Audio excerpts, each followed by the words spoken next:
안녕하세요. 사연을 부탁해입니다. 오늘의 사연을 소개하겠습니다. 그러니까 그 일은 여자친구네 집에 인사를 간 날 일어나고야 말았습니다. 여친과 저는 만난 지 2년이 넘은 커플이었어요. 2년 정도면 서로 알 만큼 안다고 생각했기에 양가 집안에 인사를 드리고 결혼을 할 생각이었거든요. 우선 우리 둘은 성격부터 취미까지 모든 게 잘 맞았습니다. 거기다 우리는 같은 회사에서 만나서 공감대 형성이 더욱 잘 되기도 했어요.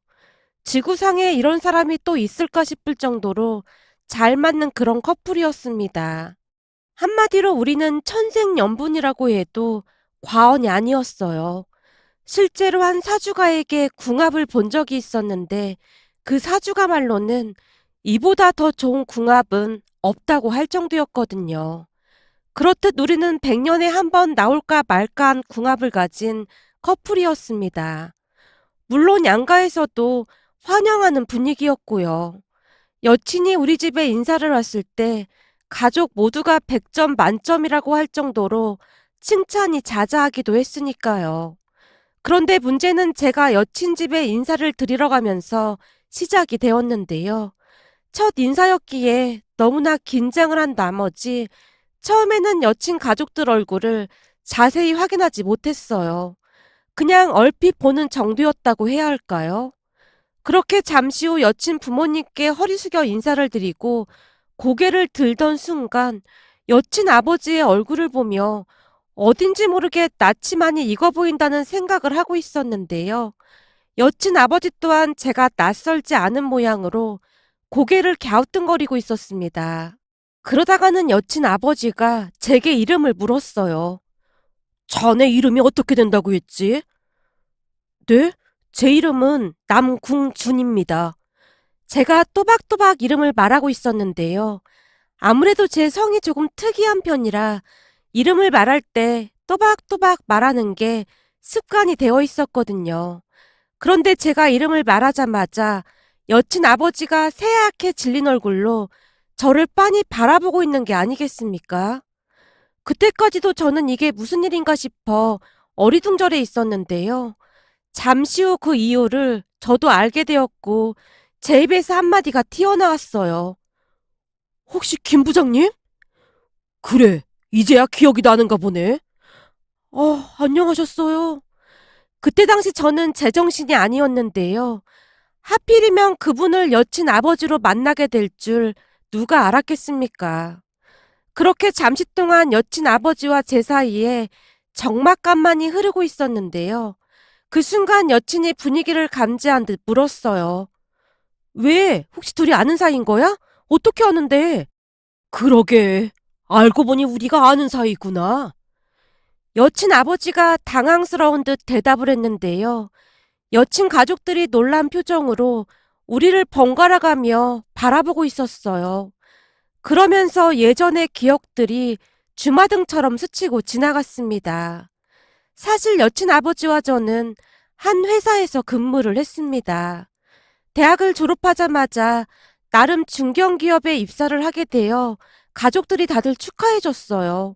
저도 첫 직장이었기에 큰 기대감을 안고 출근을 했습니다. 근무를 하는 동안 일하는 것도 딱히 나쁘지 않았어요. 나름 중견기업이라 복지도 나쁘지 않았고요. 거기다 선배들도 제가 생각했던 것보다는 훨씬 좋은 사람들이었습니다. 그냥 한마디로 모든 것에 만족하고 회사를 다녔던 것 같습니다. 그런데 그 와중에 가장 큰 문제가 되는 부분이 있었는데요. 그건 바로 제가 술을 전혀 못한다는 거였습니다. 이 부분은 조상 대대로 술을 못 마셨다고 해야 할까요? 그러니까 유전자 자체가 술 해독 능력이 현저하게 떨어지는 그런 유전자를 가진 집안이었어요. 증조할아버지부터 아버지까지 술을 한 모금만 마셔도 얼굴이 시뻘개지면서 정신을 잃곤 했거든요. 그나마 저는 엄마의 유전자를 조금이나마 물려받아서 소주 한두 잔 정도는 마실 수 있는 수준이었어요. 우리 집은 이 술 때문에 에피소드도 참 많이 있었는데요. 아버지가 술을 너무나 못 마셔서 외할아버지가 결혼을 반대하기도 했답니다. 그도 그럴 수밖에 없었던 것이 외가 가족들은 다들 술을 잘 마시는 편이었거든요. 우리 엄마도 소주를 2병까지는 끄떡없이 마실 수 있는 정도이니 정말이지 극과 극이 만난 거나 다름이 없었습니다. 아버지가 외가에 첫 인사를 드리러 갔던 날 할아버지가 건네던 소주를 어쩔 수 없이 넙죽넙죽 받아 마셨다는데요. 할아버지가 자꾸만 술을 권유해서 어찌할 도리가 없었다고 하네요. 이 남자는 말이야, 술도 잘 마실 줄 알아야 하는 거야. 내가 듣자 하니 자네는 술을 잘 못 마신다고 하던데 그런 나약한 사람이 우리 딸을 잘 지켜줄 수나 있겠나? 외할아버지께서 약간은 비꼬듯 말했다는데요. 외할머니가 외할아버지를 나무라기도 했답니다. 술만 많이 마신다고 그게 남자다운 건 줄 알아? 어떻게 된 게 이놈의 집구석은 모이기만 하면 술을 말통으로 마셔대는 건지 아주 징글징글하다니까. 이 사람아, 모름지기 남자라면 술을 잘 마셔야 사회생활도 잘하는 거야. 잘 알지도 못하면서 그런 말을 하고 있어. 나만 봐도 모르겠어. 내 주변의 사람들이 아주 득실득실대잖아. 이게 다 내가 그동안 사람들이랑 술 마시면서 잘 어울려서 그런 거야. 말을 하려면 똑바로 해야지. 사람들이 아니겠지. 뭐? 사람들이 아니라니. 그건 또 무슨 말이야? 사람들이 아니라 고주망탱이들이겠지. 뭐? 고주망탱이? 아니 이 사람이 어디서 말을 그따위로 하고 있어. 내가 틀린 말 했어? 내가 오죽하면 그러겠어. 당신 주변 사람들 중에 멀쩡한 사람들을 본 적이 없으니 그러는 거지. 허구한 날 코가 새빨개져서는 해롱해롱거리는 사람들 뿐이잖아. 난 술 못 마시는 사이가 훨씬 좋으니까 뭐라고 할 생각도 하지 마. 외할머니가 외할아버지를 나무랐다고 하는데요. 뭔 소리야. 모름지기 남자라고 하면 술을 말통 정도는 마셔줘야 남자답다고 하는 거야. 라며 외할아버지께서 큰 소리를 치셨답니다. 그리고는 우리 아버지한테 술을 권했다고 하는데요. 처음 2잔까지는 곧잘 받아 마시던 아버지가 3잔째를 마시다가는 그 자리에 기절하듯 뻗었다고 합니다. 그 뒤 다음날까지 일어나지 못했고요. 그 바람에 외할아버지께서 대노하신 채 결혼을 반대했을 정도라고 했어요. 암튼 저도 소주 몇 잔만 마셔도 만취 상태가 될 정도로 술을 잘 못 마시는데요. 그런 이유로 직장 생활이 어려워질 줄 누가 알았겠습니까? 그러니까 그 사건은 전 직장을 다니던 중 회식 자리에서 발생했는데요. 전 직장 동료들의 가장 큰 고충이 회식이라고 할 정도로 다들 어마어마한 스트레스를 받고 있었어요. 회식 자리에서 부장님이 가장 큰 스트레스를 주곤 했는데요. 그 이유가 참 특이하기만 했습니다. 회식 자리에서 술을 마치 물 마시듯 마시곤 했거든요. 이건 마신다는 표현보다는 그냥 들이붓는다는 표현이 더 잘 어울릴 것 같네요. 소주와 맥주를 섞어 만든 소맥을 원샷해야만 했거든요. 문제는 부장님 당신만 그렇게 마시면 그토록 스트레스를 받지는 않았을 텐데 회사 직원들에게 강제로 권유를 한다는 게 문제였습니다. 직원들에게 소맥을 따라준 다음 순서대로 마시게 했거든요. 그러다가 술을 미처 다 마시지 못하는 직원이 발생을 하면 부장님이 앉은 자리에서 젓가락으로 테이블을 마구마구 두드리다가는 나중에는 벌떡 일어나서 큰 목소리로 가곡인 선구자를 불렀어요. 처음 회식 자리에서 그 모습에 어찌나 놀랐던지 어리둥절할 수밖에 없었는데요. 우리 테이블만 있었던 것도 아니었고 다른 테이블에도 사람들이 많이 있었음에도 아무런 상관도 하지 않고는 직원이 술을 다 마실 때까지 부장님이 큰 목소리로 노래를 부르곤 했습니다.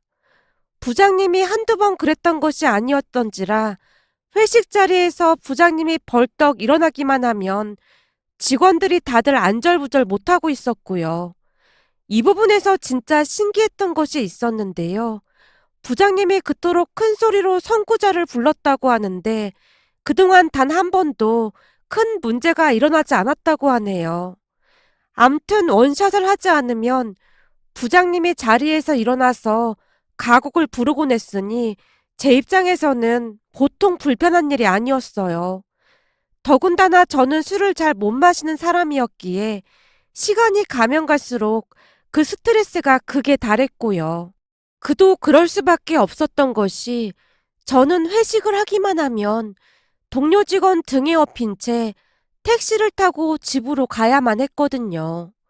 일을 잘못해서 혼나는 거라면 참고 배우려고 노력했겠지만 이 술이라는 건 제가 극복하기에는 너무나 어려운 존재였다고 해야 할까요? 입사를 한 뒤 그 술로 인해 하루하루 살이 빠지다 못해 삐쩍 말라갔거든요. 그러던 어느 날 그 사건이 일어나고야 말았습니다. 그날도 회식이 있어서 다들 한 횟집에 모여 있었는데요. 역시나 부장님이 술을 연거푸 들이키는 것 같더니만 마치 술 마시기 대회를 하듯 술을 마시게 했어요. 그때쯤 저는 부장님 눈밖에 나 있던 상황이라 더욱 저를 공격했던 게 아닌가 싶었습니다. 암튼 부장님이 계속해서 소맥을 돌리고 있었는데요. 그날따라 이상하게 술이 잘 받는다는 생각이 드는 게 아니겠어요? 태어나서 처음 경험해본 그런 느낌이었다고 해야 할까요? 아마도 그래서 평소보다 술을 더 많이 마셨던 것 같습니다. 그 모습에 부장님이 외쳤고요. 오, 우리 땅공준이가 이제 회사에 적응을 하는 모양이네. 오늘은 내 맘에 아주 쏙 드는구만. 이럴 때일수록 더 달려보자고. 부장님의 들뜬 목소리가 횟집을 가득 메웠어요. 그렇게 술을 몇 잔 더 마셨던 것 같은데 잠시 후 제가 완전 술에 취해 정신줄을 놓고야 말았습니다. 그리곤 상상을 초월할 만한 일이 일어났습니다. 지금부터는 동료 직원의 말을 토대로 글을 작성해 보도록 하겠습니다. 친한 동료 말에 의하면 제가 소맥을 마실 차례가 되었다는데요. 제가 갑자기 젓가락으로 테이블을 마구마구 두드리더랍니다. 그 모습은 마치 손에 모터가 달린 듯한 그런 모습이었다는데요.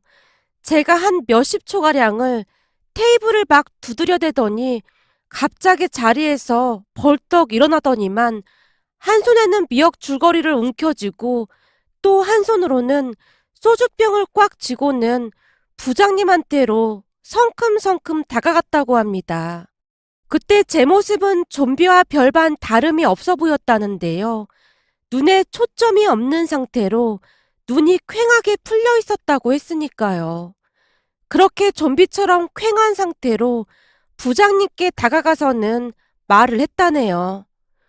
어이, 대물 독설이 이렇게 술을 처 마셔도 되니까 머리카락이 다 빠지고 하나도 없지. 아, 근데 이상하게 땅이 왜 이렇게 움직이는 거야? 자, 내가 머리 좀 심어줄게. 미역 줄거리를 요렇게 붙여놓으니까 이제 좀 사람 같네. 아이고, 그새 미역 줄거리가 좀 말랐네. 이거 물 좀 줘야겠네. 라며 소주를 김 부장 머리 위에 냅다 들이붓기 시작했다는데요. 야, 너 뭐 하는 거야? 김 과장, 남궁준이 이거 미친 거 아니야? 김 부장, 미치긴 누가 미쳐. 그리고 다들 술 마시기 싫다잖아. 술 마시려면 혼자 곱게 처먹든지 하지. 왜 싫다는 사람들 억지로 마시게 하냔 말이야. 다들 스트레스 받는다고 하잖아. 제 목소리가 어찌나 컸던지 옆 테이블 사람들조차도 바라볼 정도였다고 합니다. 결국 친한 동료 한 사람이 저를 억지로 끌어내려고 했다는데요. 잠깐만 기다려봐. 내가 할 말 있다잖아. 아, 이것 좀 놔보랄까? 다들 대물 독수리한테 불만 많잖아. 근데 왜 참냔 말이야.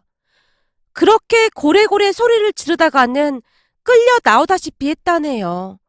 그렇게 부장님은 소주 간이 잔뜩 뺀 미역 줄거리를 머리에 잔뜩 뒤집어 쓴 채 큰 충격을 받았다고 합니다.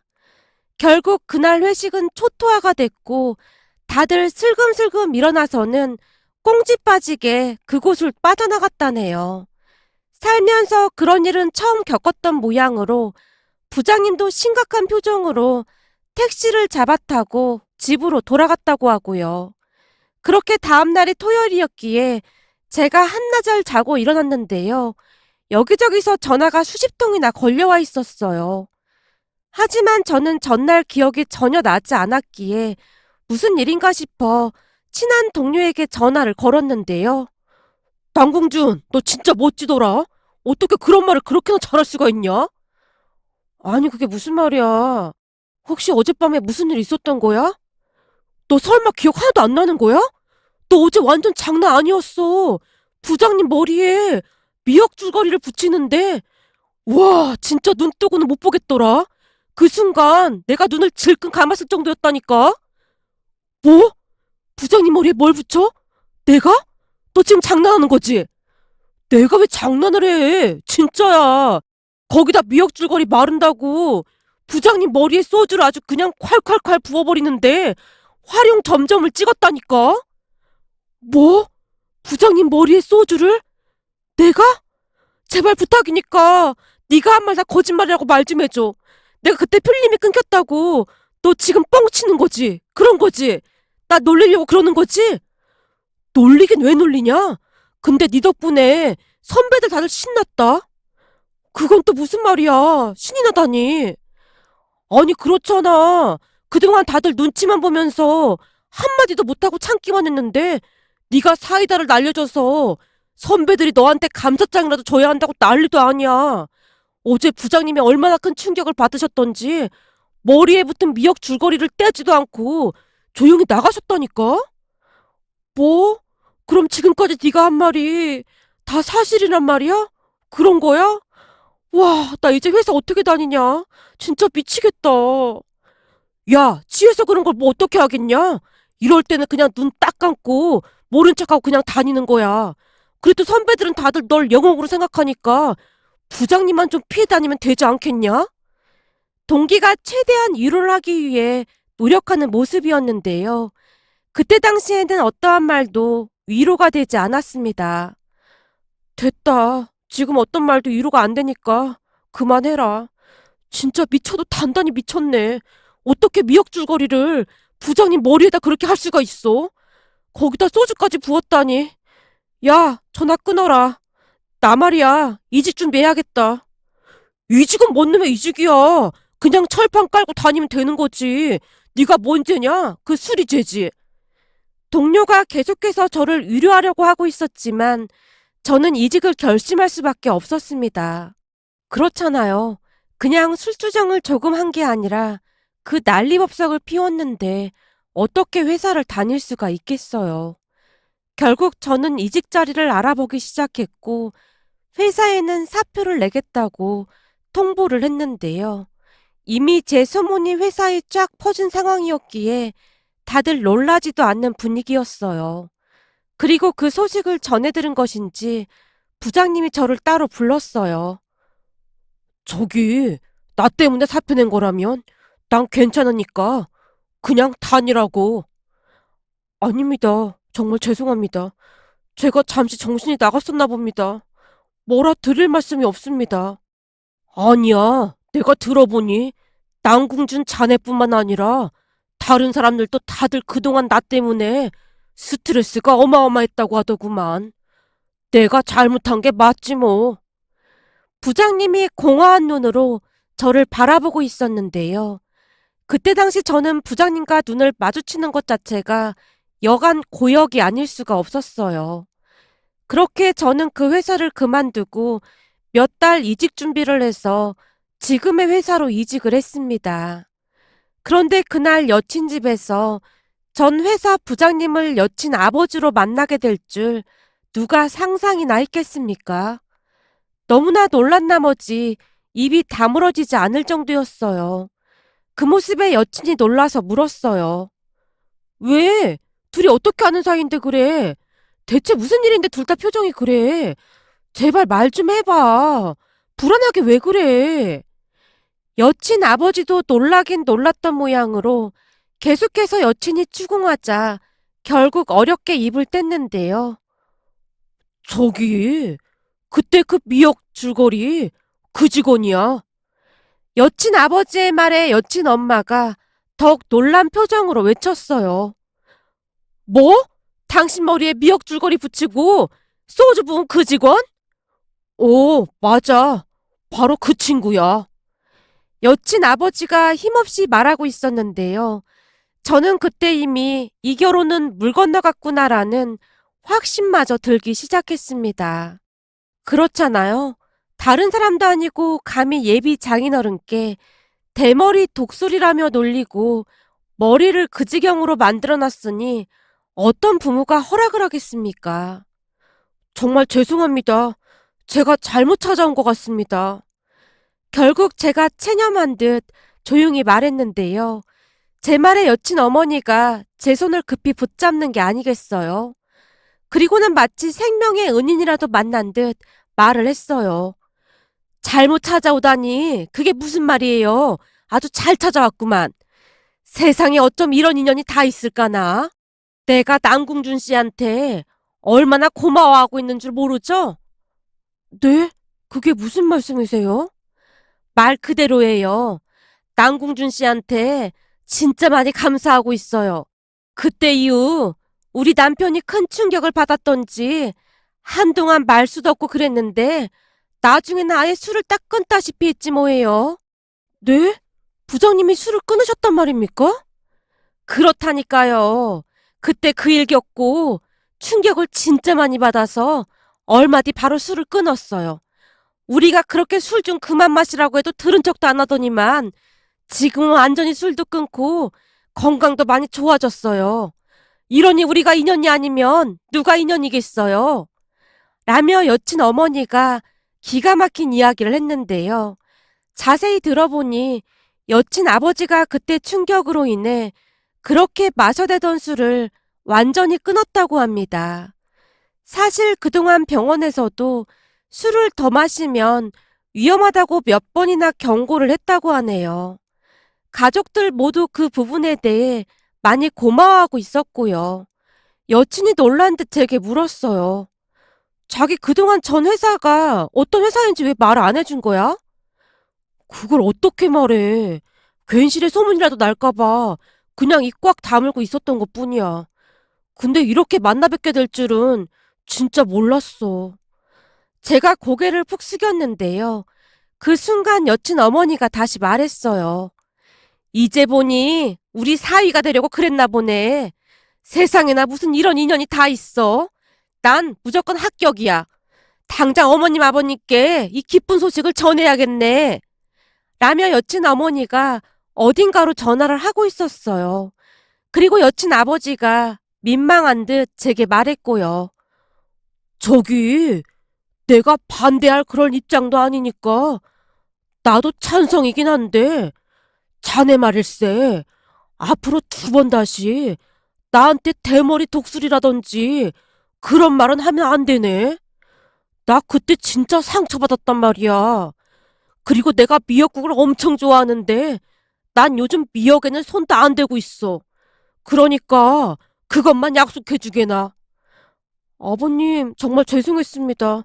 앞으로 다시는 그런 말 안 하겠습니다. 아니, 다시는 술을 입에도 대지 않겠습니다. 라며 제가 감격에 겨운 목소리로 대답을 했답니다.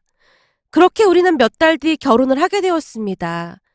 그 뒤 우리는 그 누구도 미역국이나 미역 줄거리를 반찬으로 내놓지 않고 있답니다. 지금 생각해봐도 참 아찔하고도 우픈 기억이 아닐 수가 없네요.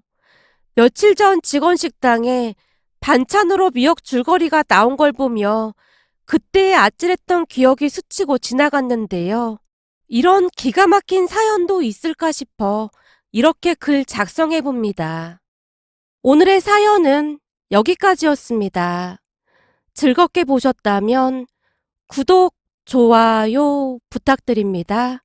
고맙습니다.